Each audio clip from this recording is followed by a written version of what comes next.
Welcome to Movie Time, where we dive into TV series recaps and movie spoilers. Let's get started. Sheriff Joeberg calls Rebecca with an update about the crash near the oil well. He and his team are still sorting through the wreckage, but there's one detail he thinks she'll appreciate.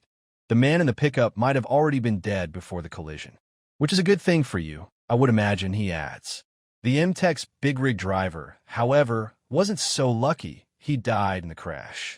Rebecca ends the call just as she boards the MTex jet, already annoyed to hear the flight will be bumpy as heck. Nervous flyer, her seatmate asks, "I have control issues that can manifest in certain circumstances. Flying is one of them," she replies, the world's most complicated way of saying yes. The plane then takes off like it's trying to break the sound barrier. The ascent is so violent that glassware crashes out of its cabinet and shatters across the cabin floor. Rebecca screams, clutching her seatmate's hand in sheer panic.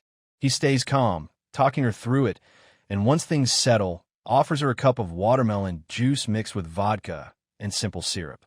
She takes a long, desperate sip. Then he warns her that the landing will probably be just as rough. Rebecca immediately chugs the entire cup and hands it back for a refill. By the time the plane begins its descent, Rebecca is absolutely gone. She and her seatmate are laughing, shouting, and riding the turbulence like a roller coaster. The landing is rough, but her memory of it, blurry at best, which explains why she wakes up the next morning naked in her seatmate's bed. Rebecca is mortified.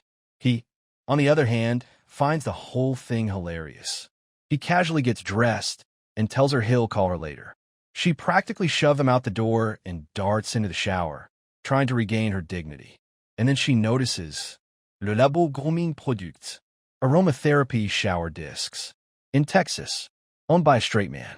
Rebecca may not have struck oil, but she definitely struck something.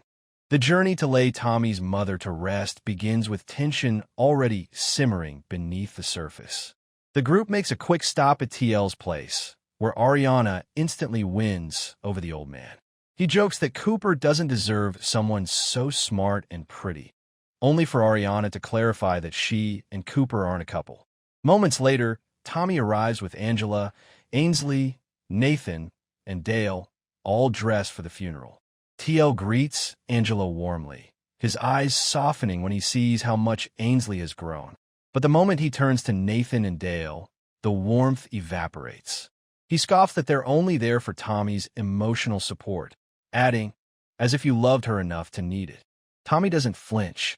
As if there was anything to love, he fires back. "Let's not get all misty and forget who we're burying, all right?" At the graveside service, a photo of Dottie in her youth, radiant, beautiful, almost unrecognizable from the woman Tommy remembers, is displayed beside the casket. TL refuses the pastor's offer to speak. A quiet recitation of the 23rd Psalm follows, and then the group moves to a place called the Bucket for a painfully awkward lunch. As TL devours corn dogs, he explains that he moved into the retirement home after his house burned down. The conversation spirals into arguments about power lines and pump jacks until Ariana finally asks why no one is talking about the deceased. Tommy shuts her down with, "I don't have any memories worth sharing." But then he stops and begins. He describes coming home at 14 to find his mother naked, face down in a bathtub.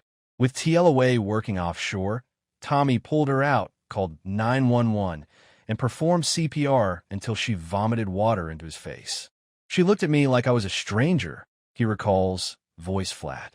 Then she kicked him so hard it broke his nose, before calmly walking to the kitchen to make herself another drink. Tommy left home that day and never returned. "There is no miracle involving my mother," he says coldly, "other than her managing to die of old age." He calls TL too weak to ever leave her, adding, "I didn't come here to mourn her passing, honey. I came here to celebrate it."